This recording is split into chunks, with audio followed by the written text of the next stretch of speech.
Okay, I'm going to share a little something. Just some highlights, I think, from this Faculty Senate meeting that I think are important. Now, moving on to speaker comments. Colleagues, I'd like to take a few minutes today to discuss an issue that has many of us concerned: the mental health of students, faculty, and staff. Student government has been actively engaged in this issue this semester, working on ways to address the challenges that many students face. And I expect that in the spring, we will be working on a number of proposals together. 10 days ago, I attended the monthly conversation conducted by Faculty Affairs. One thing that was clear after the 90 minutes of discussion was the amount of stress and anxiety many faculty are feeling, particularly in their efforts to balance family life and work. And particularly in their efforts to balance family life and work. Lots of stress. Then last Friday, several senators met with Nancy Farnwald, the Associate Vice President for University Health Services, and Connie Langelier, the Associate Director of Counseling and Psychological Services, to discuss ways faculty might engage in helping students who are facing challenges. We left the meeting with 3 action items. 1, we're going to devote our January Senate coffee session to the state of mental health on campus. That will be a time when you can bring up issues you'd like to see the university address. We will be inviting Dr. Farnwald and others to join us that day. 2, in February, the Senate and CAPS will jointly sponsor a workshop on how to talk to students in crisis, which we hope will be the first of a number of workshops aimed at assisting faculty who want to learn more about addressing student mental health issues. 3, the same group that met last week to discuss student mental health issues will meet again in January to explore the mental health challenges that faculty face and ways to address them. I hope we can develop a plan of action in the spring to address faculty well-being. These are not the easiest things to discuss. Being open about these issues will make many people feel vulnerable, and I recognize that may limit some involvement. But it's incumbent on the Senate to take a leadership role in improving the well-being of all members of our community. I want to wrap up the speaker comments by noting a few operational matters. First, I'd like to remind you that if you're unable to attend... Hello, AP.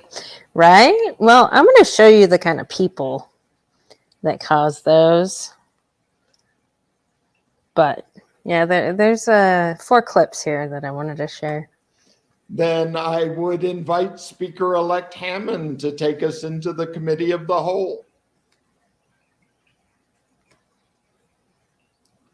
And she's not there. Speaking of work-life balance, her kid was climbing all over her during the last meeting. Well, I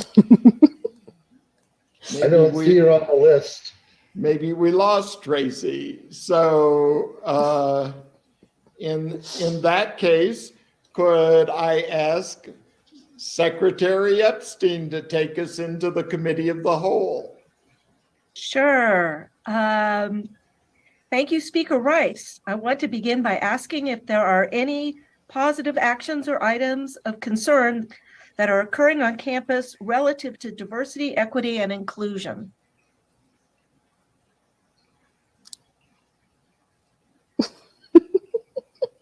Tracy's not there, so... Secretary Epstein, I do not see any hands raised. Well, then let's move on to general items. Is there any business for the Committee of the Whole? So I'll go ahead and jump in my second one. It's a little bit more serious. It's going back to helping our students, especially with their mental and psychological help.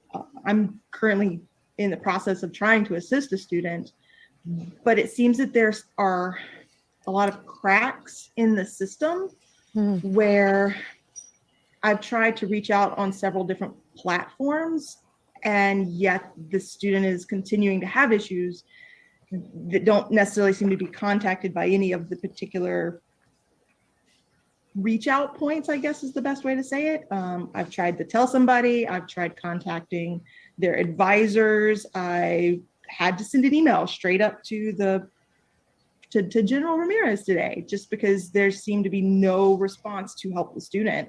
So I think that as much as we're focusing to help them, and there's a lot of great resources, there doesn't seem to be a logical way of contacting people and then ensuring that proper reach out and communication is being done. There's no follow through.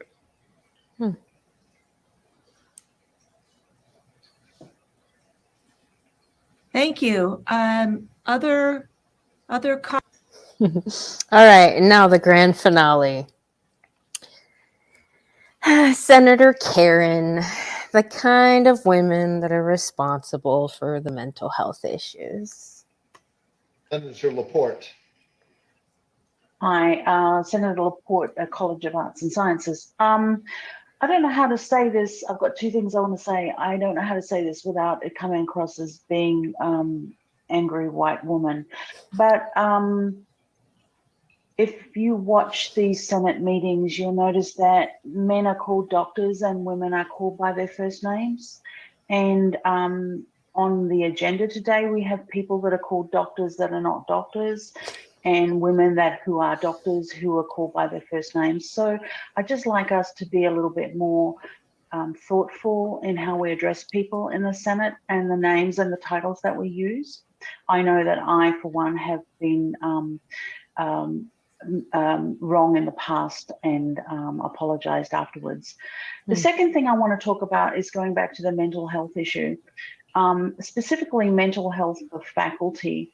I recently had a constituent come to visit me who has been diagnosed with late onset mental health issues, primarily brought on by COVID and isolation and the pandemic. And then I listened to how they had to run the gamut of the system in an attempt to get accommodations in their classroom to accommodate this late onset diagnosis.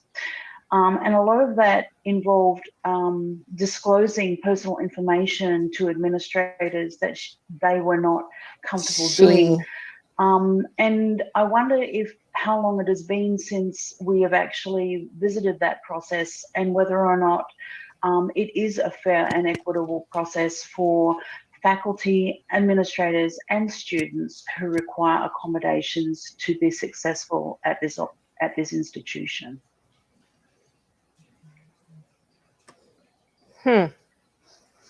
So she almost said she has some late onset mental health issues and she wants accommodations for that. Texas A&M really is dropping the ball with their mental health problems they're creating. All right, that's all I wanted to share.